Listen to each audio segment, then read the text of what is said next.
Saludos amigos y amigas de todo el territorio nacional que a esta hora por este canal y una red de cables a nivel nacional tienen en sintonía su programa Realidad TV.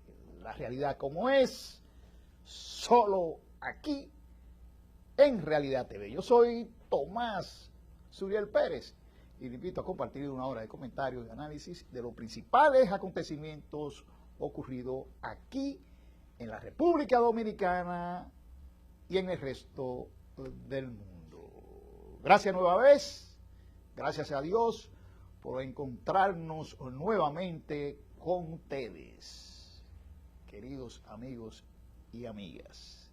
Bueno, ustedes saben que estamos en tiempo del COVID-19, que es la pandemia que está azotando al mundo. Y estamos prácticamente en una guerra porque ha afectado a gran parte de los países del mundo, sobre todo de Europa, Asia y América. Miren, el país, la República Dominicana, entró en lo que las autoridades gubernamentales llaman la primera fase. Es decir, vamos a tener 4 fases y una apertura gradual de la economía y de las actividades sociales. Empezamos la primera fase este lunes y reporta, ¿verdad?, que cientos de personas, reporta los diarios, cientos de personas acudieron a los comercios y a los centros de servicio en la reapertura económica. Y es así, señores. Yo tuve la oportunidad de asistir en el día de ayer al negocio de un amigo que vende repuestos para vehículos. Tenía que cambiar unos neumáticos de mi vehículo, que no lo había podido hacer durante los últimos tiempos. Y, señores, esa reapertura ayer de ese negocio, me dice el dueño que tuvo desde las 7 de la mañana atendiendo gente. Entonces acudió mucha gente en el día de ayer, que así como yo tenía ese problema, que tenía 2 meses que no lo había podido resolver, y acudió a resolverlo en el día de ayer. De manera que, como señala el diario, se abarrotaron algunos centros comerciales de servicio en el día de ayer por la tanta gente que no había podido cubrir determinados servicios. Pero eso no se dio solamente en los negocios, se dio también en el transporte, sobre todo en el metro. El metro de Santo Domingo, muy bien, tenía unas líneas señalizadas de cómo iba a funcionar el metro, un pasajero aquí, el otro aquí, la distancia aquí, etcétera, etcétera. Muy bien.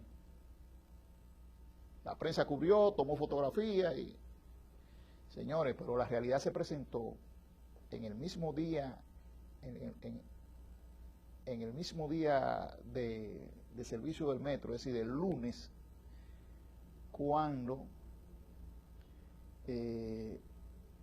dieron las 5 de la tarde, que es la hora pico,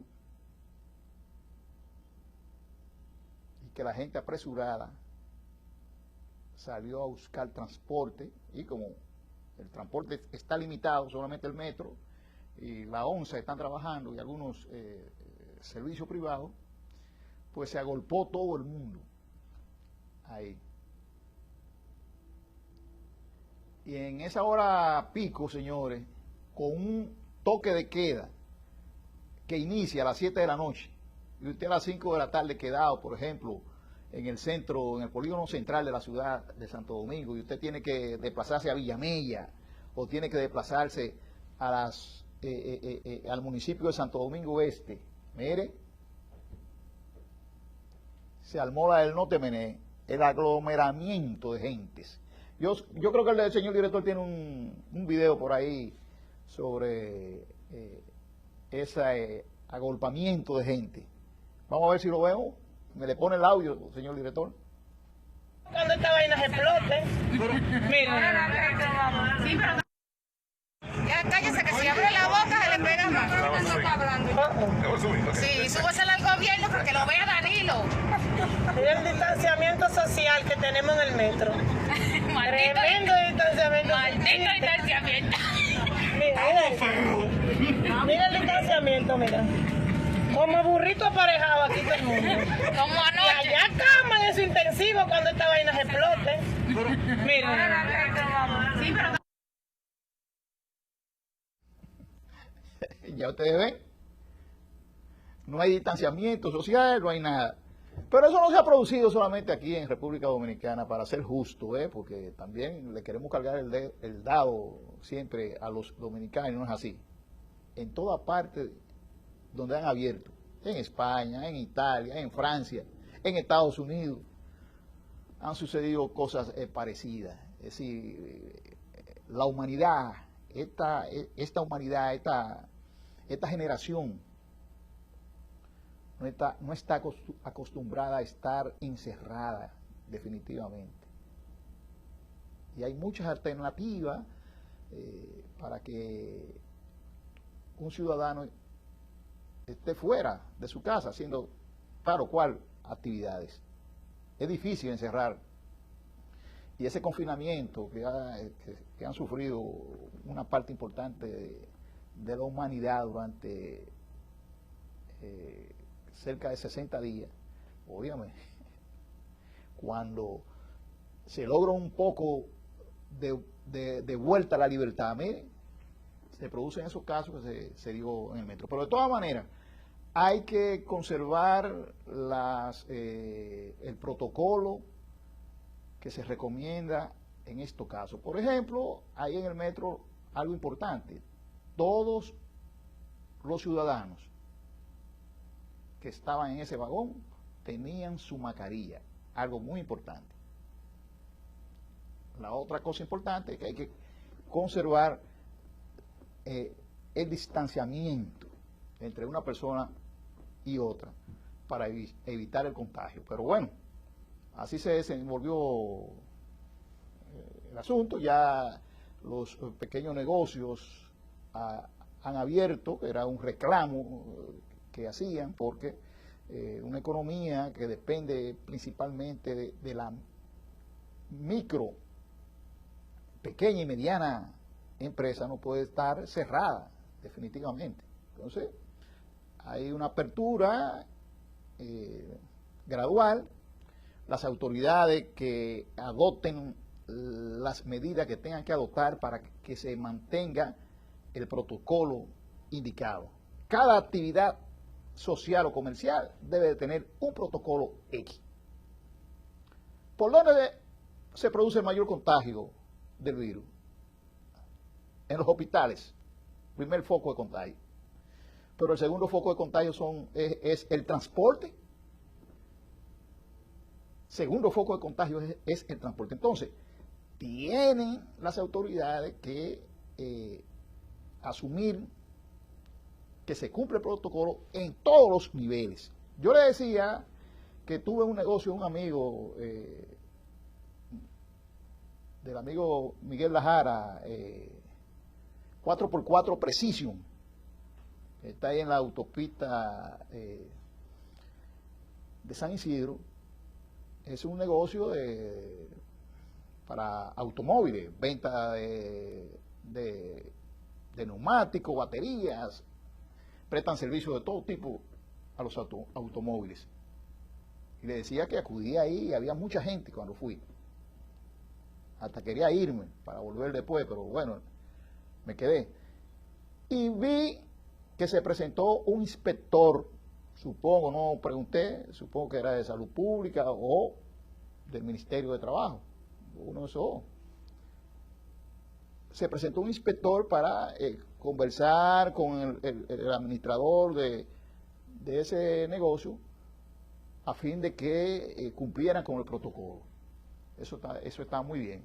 Se presentaron ahí y tomaron una serie de notas, hicieron una serie de indicaciones, etcétera. Pero eso es lo que tienen que hacer. Que se cumpla con el protocolo para ver si evitamos el contagio, que se propague, se multiplique en el país. Pero ya la economía se abrió y con ello pues vamos rumbo a la segunda fase, que indicarán cómo será. Pero en esta fase abren todos los negocios, exceptuando aquellos negocios de diversión, por ejemplo, bares, restaurantes, etcétera, que aglomeran muchas personas. Pero la mayoría ya de los negocios de las pequeñas empresas están funcionando con la mitad del personal, sugiere el protocolo de esta primera etapa. Bueno, que así sea cumplido. Miren, hablando de economía, de la apertura de la economía,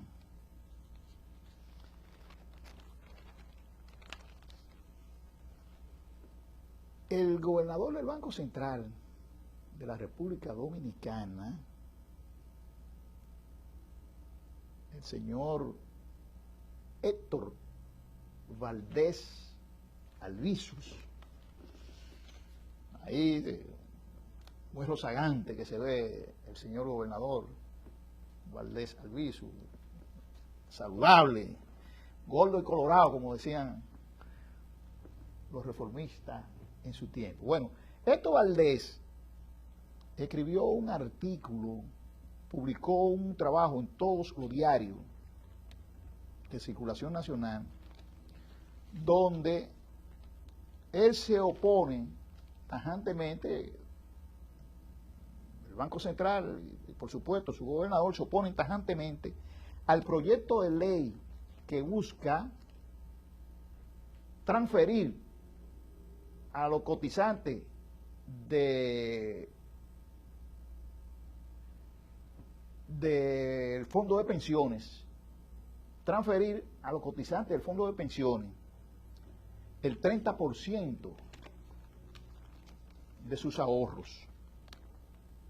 Entonces, Valdés Albizus considera que es una propuesta desafortunada e improcedente, que va en contra de la estabilidad y el crecimiento de la economía,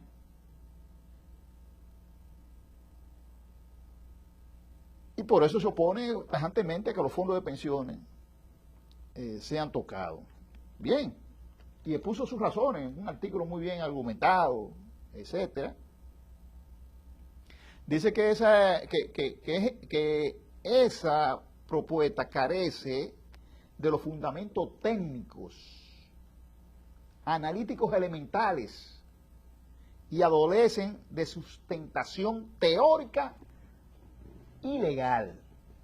Oigan bien por dónde va don Albizus. Señala que al 31 de marzo del 2020 el sistema de capitalización individual capitalización individual es el sistema donde todos los empleados se les descuenta 1% de su salario para aportarlo al fondo de pensiones y el empleador aporta otro por ciento a ese fondo de pensiones. Bueno, dice que al 31 de marzo el sistema de capitalización individual cuenta con 13.958.730 afiliados, de los cuales 1.768.991 cotizaron, ¿verdad? Y que los recursos acumulados, oigan bien, los recursos acumulados en estos fondos de pensiones ascienden a unos 577.000 millones de pesos. ¿Oyeron la cifra? Lo que tienen los trabajadores, empleados, etcétera, todo el que está en nómina. lo que tiene acumulado y cotiza a la Seguridad Social. Tiene que estar en nómina y cotizar a la Seguridad Social. Bueno, todo el que está en nómina y cotiza a la Seguridad Social tiene acumulado fondos por 577.000 millones de pesos. Entonces, los diputados acaban de aprobar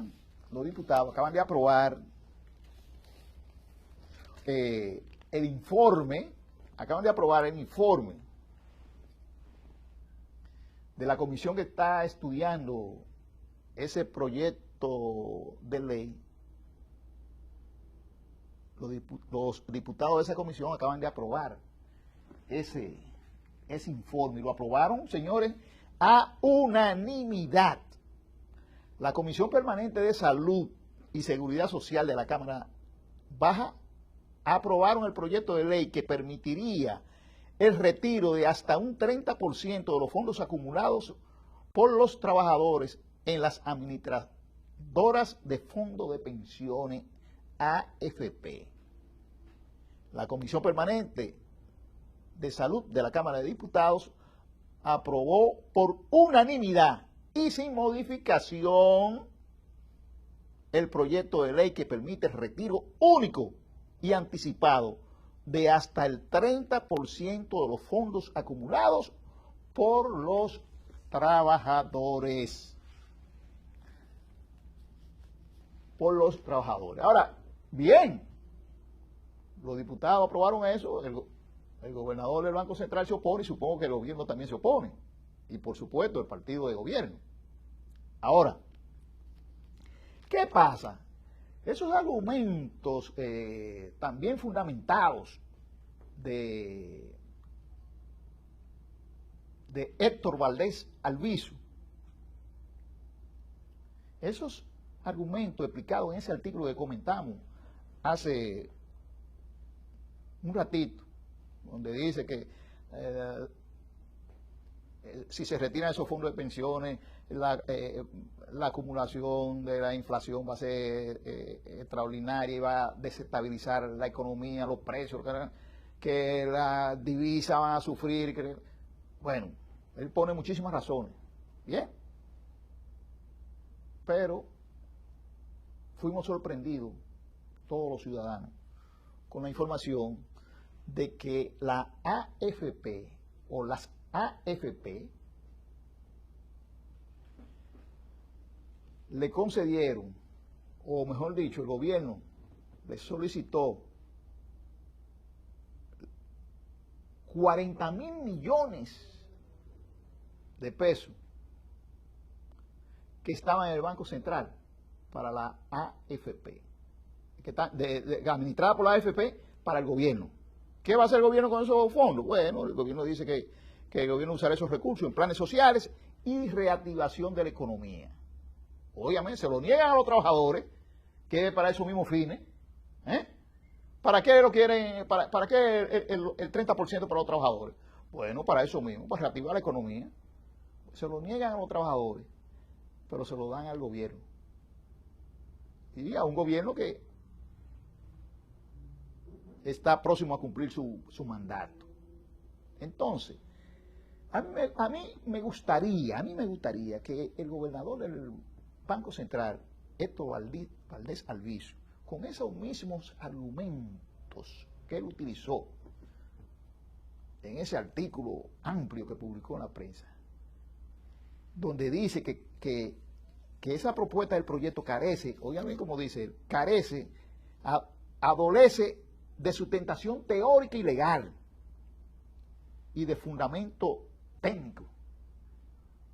Entonces, como él dice eso, a mí me gustaría que él defendiera entonces los 40.000 millones de pesos que los fondos de pensiones adquirió el gobierno dominicano para fines de plan social y de reactivación de la economía. Es decir, el gobierno dominicano, además de los préstamos que ha tenido, un préstamo de 650 millones de pesos utilizó 12 mil millones de los trabajadores, utilizó 12 mil millones de los fondos que tiene la ARL o el Instituto, el Aldopril, que era anteriormente la administradora de riesgo laboral. Utilizó 12 mil millones de ahí para el subsidio a los trabajadores que habían sido suspendidos, ¿verdad?, por las empresas con motivo del estado de emergencia. Obtuvo 650 millones y otro préstamo más que había por ahí cursando de cerca de 150 millones de dólares. Entonces, y ahora tiene 40 mil millones de esos fondos. Entonces a mí me gustaría ver si el gobernador del Banco Central argumenta y dice, si no es inflacionario, que el gobierno dominicano coja prestado 40 mil millones de los fondos de pensiones, de los fondos que le niegan a los trabajadores. En Perú se aprobó una ley donde se le entregó a los trabajadores, en este proceso se le va a entregar el 20% de sus ahorros en los fondos de pensiones. Vamos a ver si en Perú entonces la economía colapsa, porque si no colapsa la economía en Perú, ¿por qué puede colapsar aquí? De manera que una cosa no puede ser buena para otro y mala para usted. Es buena para el gobierno y mala para los trabajadores. No puede ser. Entonces, algo anda mal. Pero me gustaría que técnicamente, bien fundamentado teóricamente, etcétera, el gobernador del Banco Central dé esas explicaciones. Que sea él, pero que sea él directamente que la dé. Porque él tiene mucha credibilidad. ¿Cuántos años tiene el Banco Central? Óyeme, tiene todos los años del mundo. 2 años de Balaguer, 94-96. 4 años de Leonel, 96-2000. ¿Verdad? ¿Cuántos van ahí? 6. Y entonces, 8 años de Leonel son 14. ¿Y 8 años de Danilo? 22 años al frente del Banco Central de la República Dominicana. Ese señor, yo lo presenté, pero no lo presenté. Vamos a ver. Ese señor, vamos a decir que lo ha hecho bien, ¿verdad? No vamos a decir que lo ha hecho mal, no estamos diciendo eso. Pero ese señor es don Héctor Valdés Albizu. Tiene 22 años al frente del Banco Central de la República Dominicana. Por cierto, es el funcionario del Estado Dominicano que más gana como sueldo y los colaterales.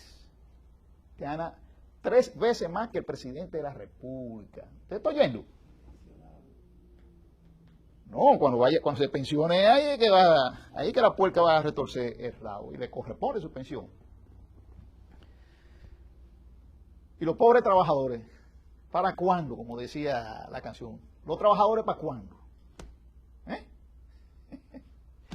Pero bueno, vamos a ver si se anima el buen amigo Héctor Valdés Albizu y da las explicaciones con fundamento técnico, teórico, etcétera, como él sabe hacerlo, como lo hizo para oponerse al proyecto de ley que le otorga el 30% de los ahorros a los trabajadores. Bueno, que así mismo fundamente por qué al gobierno dominicano sí había que entregarle 40 mil millones.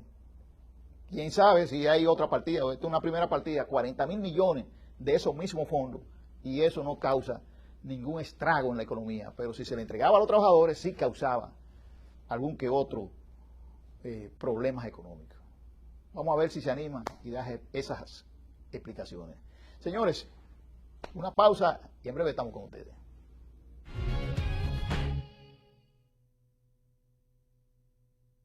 El país lleva más de 100 años de crisis eléctrica. El gobierno, decidido, ha puesto en marcha un plan integral de 3 ejes para dar una respuesta definitiva, produciendo más energía a bajo costo, modificando la matriz energética, reduciendo las pérdidas y realizando una eficiente gestión.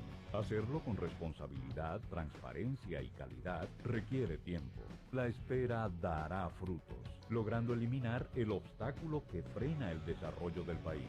Corporación Dominicana de Empresas Eléctricas Estatales, CDEE, hacia la solución definitiva. Desde el momento en que te planificas para viajar, un equipo técnico trabaja arduamente para que tengas un vuelo seguro. Mientras preparas tus maletas, vigilamos para que todos los procedimientos de navegación aérea estén listos de la manera más confiable.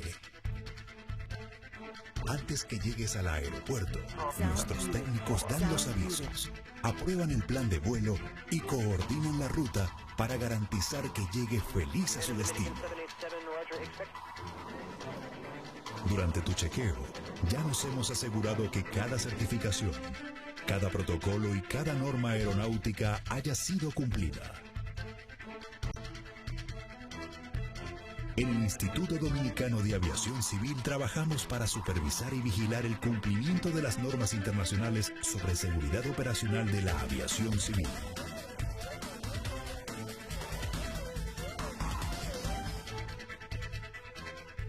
Estamos dentro de los países con mejores niveles de cumplimiento con los estándares internacionales de la Organización de Aviación Civil Internacional, OACI. Haciendo mejor lo que hemos hecho bien.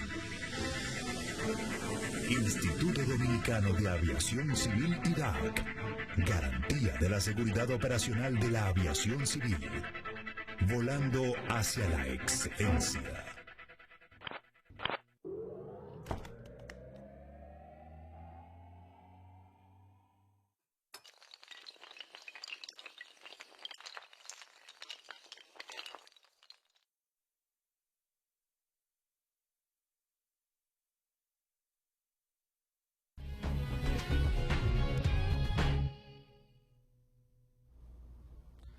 El COVID-19, señores, a nivel del mundo sigue afectando, ¿verdad?, a la humanidad.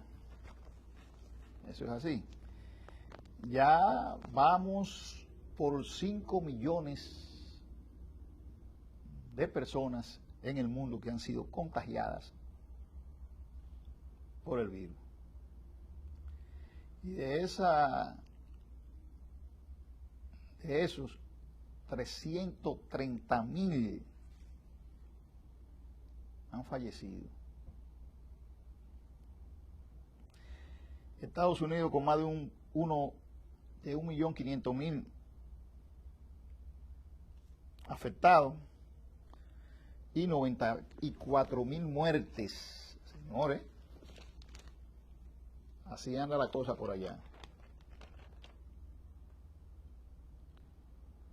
Estados Unidos tiene 93.739 muertos, así que se va acercando peligrosamente a los 100.000 fallecidos.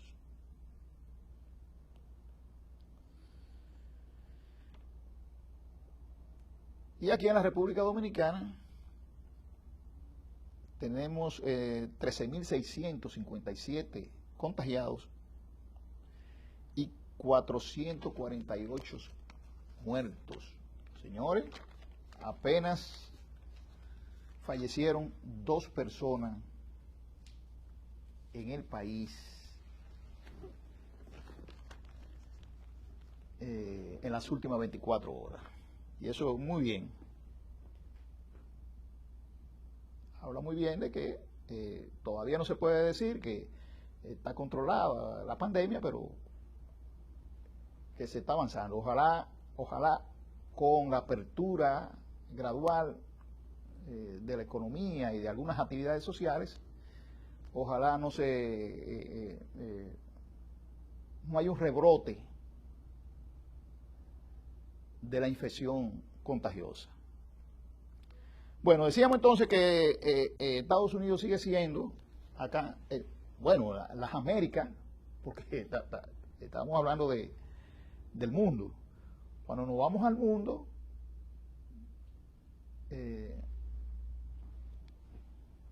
Inglaterra, España, Italia, en Europa encabezan la lista de los países que tienen más infectados, pero también más muertos en Europa, ¿verdad? Y cuando ya China,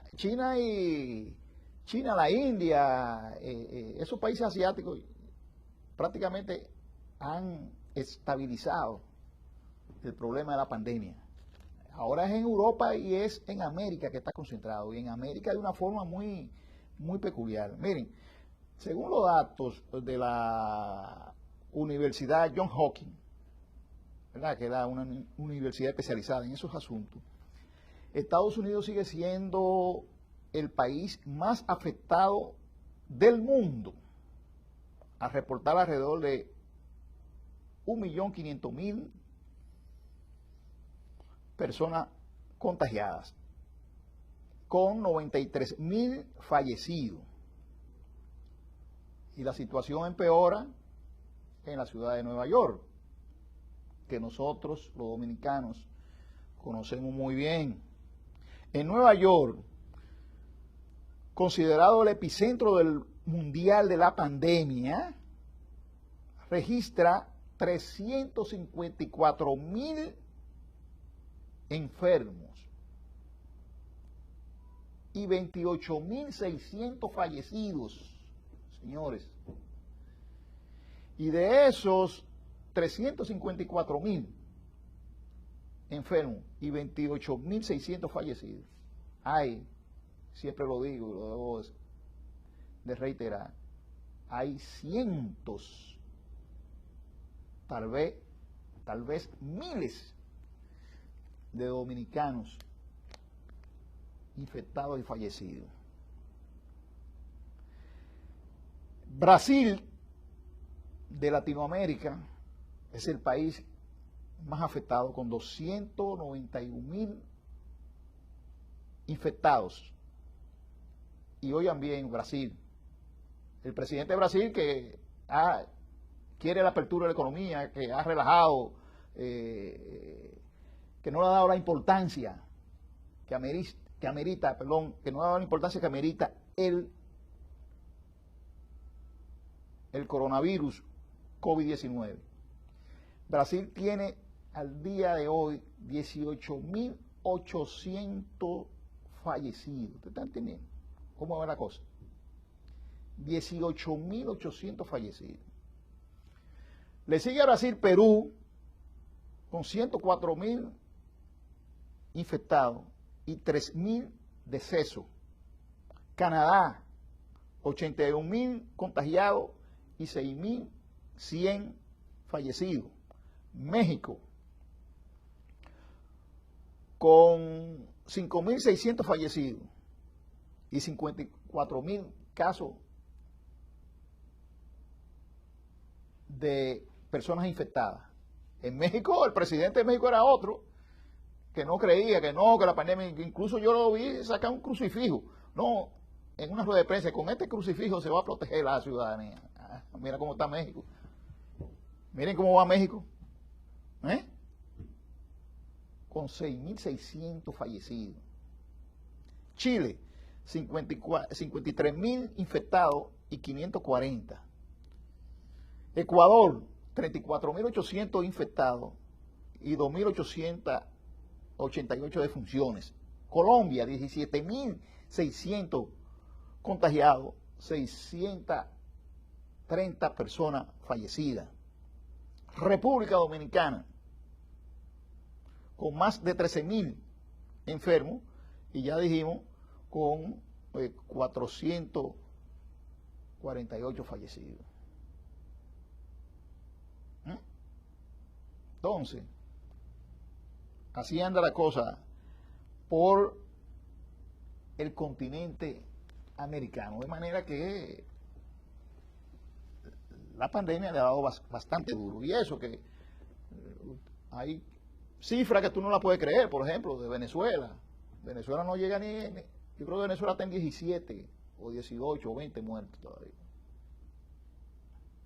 Nicaragua no pasa de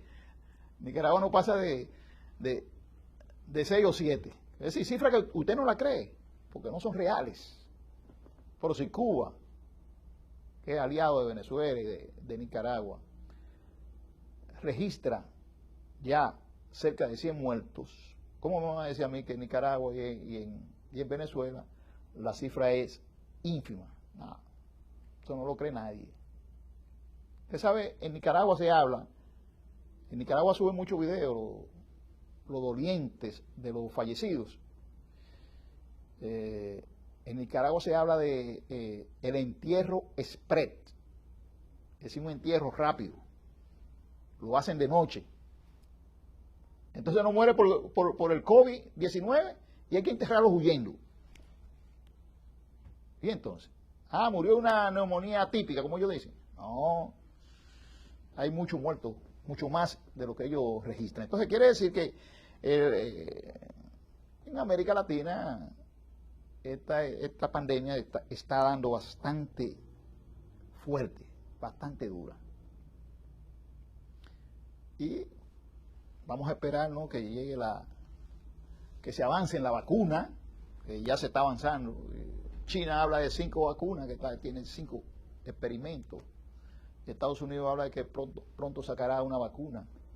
Incluso ya se habla de una guerra entre China y Estados Unidos, porque China supuestamente denuncia a Estados Unidos que China quiere robarle la vacuna a los Estados Unidos. Bueno, es una guerra entre potencias. Pero lo importante es que aparezca la vacuna y que esa vacuna esté al alcance de la humanidad. Que los países desarrollados no agarren y se orgullan la vacuna para ellos, sino que esté al alcance de toda la humanidad. Buenas. Buenas, ¿cómo están? Bien, ¿y usted? Yo estoy aquí, gracias a Dios, respirando todavía. Qué bien. Fíjese. Sí. No, vaya para allá. Yo estuve llamando esta mañana para la cuestión del profesor Civilio, a ver si yo podía hacer una donación, pero no tengo los medios para. Entonces vi que ustedes pusieron el teléfono ahí en la pantalla y digo, déjame llamar ya para que ellos me orienten a ver. No, tiene que llamar en la hora de la mañana, porque como somos programas diferentes, no tenemos la forma de cómo. Llamar de 7 a 8. Correcto, de 7 a 8. Porque yo llamé a eso casi a las 8, que ya el programa había terminado a las 8 antes de que él se fuera, pero no fue posible. Hágalo así, amigo, hágalo así. Ok, gracias. Encantado. Bueno, entonces le decía que es así. Miren, ponme la imagen ahí de Bolsonaro ahí, para que vean cómo está la situación en Brasil. ¿La tiene ahí, señor director? Buena. ¿Aló? Aló, buena, es Paul Vicio. Sí, Freddy Santana. Sí, ¿cómo te va? Bien. Miren, espérate un momentico ahí, Freddy. Miren cómo dice ahí. Es una manifestación en Brasil. Fuera Bolsonaro. Bolsonaro es el presidente de Brasil. ¿Por qué lo están pidiendo? ¿Por qué le están pidiendo fuera? Por la forma en que ha manejado la economía. Freddy Santana.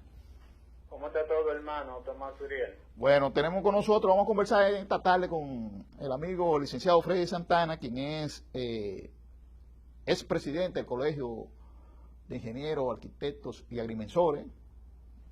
Freddy es agrimensor, pero además Freddy es ex secretario del Ayuntamiento de Santo Domingo Este. ¿Cómo te sientes, Freddy, tú y la familia? Todo bien dentro de lo que cabe con esta pandemia, ¿no, verdad? Estamos más o menos en salud y viendo los acontecimientos. Qué bien, Freddy. Mira, vamos a conversar de política, Freddy. Tú eres un político de pies a la cabeza, ¿verdad? Sí, sí.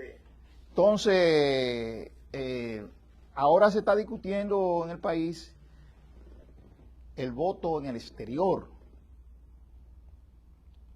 Y hay un gran debate, porque hay cerca de 600.000 dominicanos y dominicanas inscritos en el padrón de la Junta Central Electoral que tienen derecho a votar en el exterior, y eso representa el 8% del padrón electoral. Pero al parecer la Junta Central Electoral no ha hecho las diligencias oportunas para que esos dominicanos ejerzan el derecho al voto. Entonces está en una incertidumbre si se vota o no el próximo 5 de julio en los Estados Unidos, en España y en otros países. Pero sobre todo, Tomás Uriel, que estamos viendo las declaraciones de la dirigencia del gobierno español, que dice que no tiene garantía ni que tampoco le han solicitado el problema del voto el día 5. Yo creo que realmente la Junta se le ha hecho un poquito tarde esta situación. No sé si es una situación adrede, porque todo el mundo sabe cuál es el sentir de la diáspora dominicana, tanto en Estados Unidos como en España. Hay un sentir y un rechazo específicamente contra el gobierno dominicano y los candidatos que tienen. Entonces, la Junta sabe que ese porcentaje de votación puede ser determinante para el resultado de la elección. Entre España y Estados Unidos, que son las dos principales fuentes, hay más de 600.000 votantes, y con eso, esa votación, con lo pegada que está el proceso electoral dominicano, con 3 candidatos que están ahí prácticamente los 3 punteros, esa diáspora puede garantizar, ese voto en el exterior puede garantizar quién salga ganancioso, por lo menos cuáles 2 van a ir a la primera vuelta, porque ya casi es un sentir que los dominicanos saben que no hay ganancioso para la primera vuelta. Pero esos 600.000 votos o 400.000 que puedan ejercer pueden garantizar quién caiga en primer lugar y quién caiga en segundo para el 5 de julio. Pues yo creo que a las autoridades electorales, a la Junta Central, se le ha hecho un poquito tarde, ¿no verdad?, para propiciar eso. Sí. Sabemos a quién beneficia eso. Yo creo que es una situación que ellos van a tener que ponerse la pila, garantizar. Ya incluso en Estados Unidos podría tener solución ese caso, porque ellos tienen también elecciones primarias presidenciales precisamente para el mes de julio, finales de junio y principios de julio. Pero en España la cosa no están tan clara, sobre todo por lo fuerte que ha sido la pandemia esta del COVID-19. Correcto, pero en Estados Unidos se habla de que hay 8 estados que sí podrían aperturar un proceso electoral, tomando todas las medidas de protocolo que se requieren para este caso. Sí. Y el beneficio de Estados Unidos es que también se puede votar vía correo, internet, vía correo, tú ves, que ahí podría satisfacerse la situación. Yo creo que donde la Junta va a tener que propiciar y emplearse más fondos es con la situación de España, sobre todo que la pandemia haya dado con demasiada fortaleza. Es uno de los países que más estrago ha causado el COVID-19.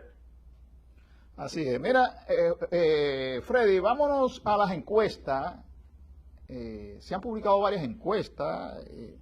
Por ejemplo, Gonzalo Castillo, que es el candidato del PLD, decía que tiene 4 encuestas que lo favorecen, que lo colocan en la cabeza del electorado, pero no mencionó las encuestas, ni mucho menos dijo el porcentaje. Sí. Se quedó callado en ese sentido, pero dijo que ya habían 4. Ya Abinader han aparecido un par de encuestas que lo colocan por encima del 50%, es decir, que dice que se va en primera vuelta. Y en el caso de Leonel, como tú decías, hay unas 5 encuestas que dicen que Leonel sobrepasa el 30%, y promedia un 30.5%, que Abinader sobrepasa el 40% y promedia un 43.5%, y que Gonzalo Castillo se mantiene sobre el 20% y promedia un 22.3%. Son 5 encuestas que han planteado eso. Entre esas encuestas conocidas y no conocidas, bueno, estamos metidos en una guerra de encuestas. ¿Qué te parece a ti el escenario político? Mira, yo creo, Tomás, que realmente nosotros estamos decididos a que va a haber una segunda vuelta, que en primera vuelta no va a haber ganancioso, porque desde que uno de los partidos que participa ronda el 20%, y son 3 partidos, ninguno de los partidos tiene posibilidad de conseguir en una primera ronda el 50+1. Pero yo estaba viendo en esta semana, al principio, una información que daba uno de los miembros del equipo de campaña del candidato Gonzalo Castillo. Y decía que ellos tenían 3 o 4 encuestas donde él estaba en primer lugar. Y el analista de televisión le dijo, pero acá yo tengo 4 encuestas también en mi mano y en ninguna de esas Gonzalo está en primer lugar. Incluso le dijo que una encuesta que hacen unos empresarios que no la publican, que él tuvo conocimiento de ella el martes de esta semana, y en esa encuesta Gonzalo aparece en tercer lugar, rondando el 20%. Sí. Que los dos que están en primer lugar, precisamente Luis Abinader, que es constante en las encuestas, en primer lugar, y en segundo lugar Leonel Fernández, que incluso, según ese comentarista, Leonel anda por el 32% y subiendo. Entonces decía que esa encuesta que se la dejaran llegar, porque realmente él no había visto esa encuesta donde Gonzalo estuviera en primer lugar. Sí, yo creo que en realidad la situación que hay, todo el mundo lo sabe, y nosotros estamos viendo una serie de pasos que se están dando ahora y juramentaciones de gente que eran del Partido de la Liberación Dominicana, que están pasando como tropel hacia la fuerza del pueblo, lo que quiere decir que ya los mismos PLDistas saben cuál es la situación que le depara al PLD. Bueno, Leonel confía mucho en el aporte de la base del Partido de la Liberación Dominicana. Sí, primero salir del gobierno, y precisamente los dirigentes que hasta el 15 de marzo estuvieron en ese partido, ahora están por tropel pasándose a la fuerza del pueblo. Todo el mundo sabe que cuando un barco se va a hundir, todo el mundo sabe que la gente busca su salvavidas. Entonces yo creo que la situación realmente política del país lo que indica es eso. Luis Abinader aparentemente todas las encuestas indican que va a quedar en primer lugar, pero todos los días, una vez estaba cerca del 50, pero ahora está un poquito lejos porque anda por el 41, 42, y en la que más cerca anda tiene el 43 con 50+1 que se gana. Leonel aparentemente va a quedar en segundo lugar, y ahora con ese tropel de PLDistas hacia la fuerza del pueblo no sabemos incluso cuál va a ser la situación. Lo que sí que es un escenario bastante positivo, y yo creo que de una u otra forma estos 3 candidatos, si participan 2 en la primera vuelta, habrá que buscar una alianza con el de tercer lugar. Así es. Por lo menos con la base de esos partidos. Eso es lo que hasta ahora se puede ver. Y yo creo que hay muchas probabilidades porque hay un acercamiento, si se quiere, tradicional de los PLDistas con el presidente de la Fuerza del Pueblo, Leonel Fernández, y todo aparenta que si Luis Abinader queda en primer lugar y Leonel Fernández en segundo, los votos del PLD van a ir en tropel hacia Leonel Fernández porque ahí tienen mayor seguridad. Bien. Ustedes han visto lo que ha pasado incluso en los ayuntamientos. El ayuntamiento que ha ganado el PRM, casi todo el personal que había a nivel de dirección lo mandaron de una vez para su casa de un solo fuetazo. Y faltan ahora los empleados y los dirigentes técnicos y los técnicos medios. Sí. Entonces la gente, lo primero que hace el dominicano es un país que la gente de un partido para asegurar por lo menos una fuente de trabajo. Correcto. Y ahora mismo los que están en el gobierno, los que son del PLD, saben que la única garantía que ellos tienen, que no le amenaza su modo de vida, su trabajo, es el presidente Fernández. O sea, si la fuerza del pueblo llega, el trabajo de ellos no estará afectado. Ya Leonel ha dicho claramente que es la cúpula del PLD la que va para afuera. Y Bueno. para afuera que van, y eso hasta el pueblo lo ha hecho como una consigna suya. Entonces, Bueno. yo creo que el panorama para mí está definido en ese sentido. Luis Abinader, del PRM, y Leonel Fernández irán a una segunda vuelta y el PLD va a ser quien va a decidir. La base del PLD van a decidir cuál va a ser el presidente. Bueno, Creo que por su mejoría y por la garantía y la subsistencia de ellos se van a definir por Leonel Fernández, por la fuerza del pueblo. Es el análisis que yo tengo del panorama. muy bien, Ahora mismo. muy bien, Freddy, muy bien ponderado. Gracias por tu participación en este espacio. Muchas gracias, Freddy. Sí, ya tú sabes, más para adelante, ¿eh? Igualmente, Y buena suerte. así es. Bye. Miren, Julio César Santana es un político, un periodista que trabaja con nosotros, vive en Puerto Rico, y nos va a reportar, nos va a dar su parecer acerca del voto del dominicano en el exterior. ¿Qué opinión tiene él? Él tiene mucha experiencia en eso, porque Julio César Santana fue cónsul general en Puerto Rico y domina todas esas intríngulis, como le dicen, del voto del dominicano en el exterior. Adelante, señor director. Saludos, amables televidentes de nuestro programa Realidad TV. Hoy voy a tratar un tema que me toca como ciudadano y como inmigrante. ¿Cuál? El voto del dominicano y las dominicanas en el exterior. La Constitución Dominicana, esta que tengo en mano, en el artículo 22, consagra de manera clara esos derechos.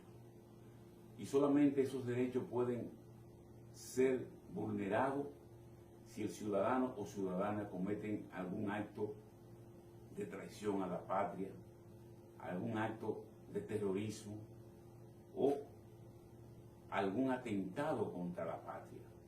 Y sucede que los dominicanos y las dominicanas que residen en el exterior no han cometido ninguno de esos actos, lo que significa que están amparados por la Carta Magna para ejercer ese derecho ciudadano en el exterior.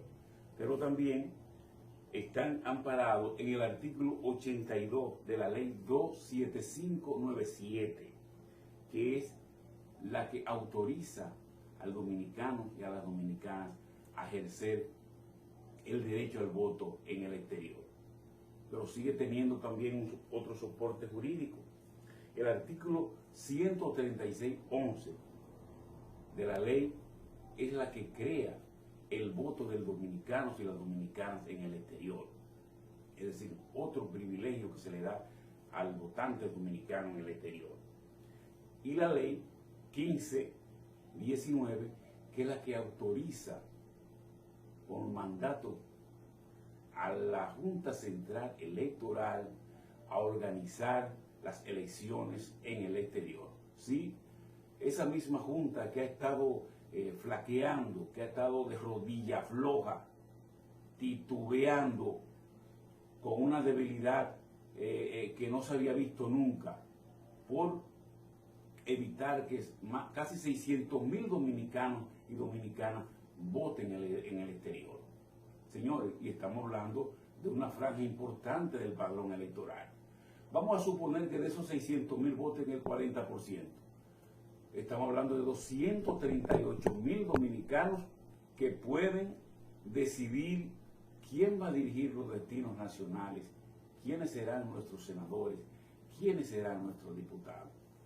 Pero, ¿por qué se le quiere negar el voto al dominicano en el exterior? ¿Se le tiene miedo que ese voto no esté dirigido a los intereses que hoy se oponen? entonces la comunidad dominicana en el exterior solamente es buena, solamente es importante para remesar cerca de 7.000 millones de dólares en remesa. Señores, ya se ha hablado claro que el Departamento de Estado, las autoridades de Estados Unidos, no tienen ninguna objeción en que el dominicano ejerza su voto. Hay locales en demasía.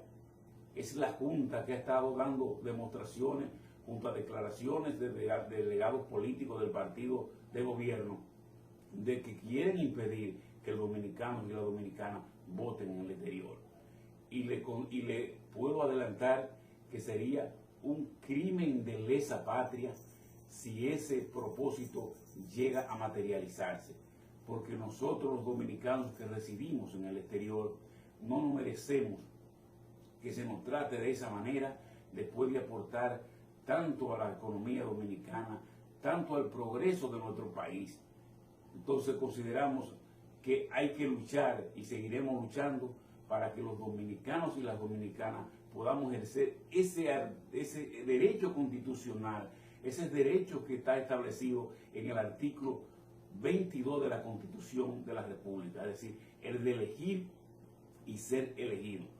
Yo espero que las voces que se han levantado en contra para impedir que el dominicano y las dominicanas voten en el exterior sean realmente voces que queden desvanecidas ante el impulso y el deseo de los dominicanos y las dominicanas votar en el exterior. Eso fortalece la democracia, eso fortalece el derecho de los ciudadanos.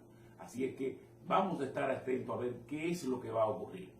Y seguiremos analizando este tema en el próximo programa. Muchas gracias.